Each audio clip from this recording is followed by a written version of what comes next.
This is Chuck Rapp with Multiply, a podcast to provide a word of encouragement for village church planters.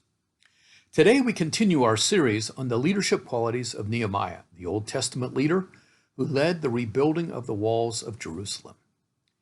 We resume the story in chapter 3, verses 8 through 12, where the record tells us about those who helped with the work. What stands out to me is the diversity of those who helped. The list included goldsmiths, perfume makers, and the daughters of Shallum. I see in this that Nehemiah was exceptional at motivating people. This characteristic appears again in chapter 4, verse 6, where it's written that the people worked with all their heart. It's important that church planters and VCP leaders be able to motivate people to a cause, the cause of Christ. Chapter 4 introduces the opposition from Sanballat, Tobiah, and others.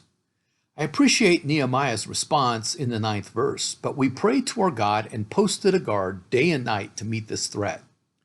We, like Nehemiah, must first trust God and then do our part as well. VCP leaders and church planters face opposition from many sources: other religions, local or government leaders, sometimes even church leaders. In the face of such challenges, we must pray, trust God, and then discern and practice what the Holy Spirit instructs us to do. I appreciate the instructions Nehemiah gave in the 4th chapter, verses 16 through 18. Those who carried materials did their work with one hand and held a weapon in the other. What a great picture of a spiritual worker.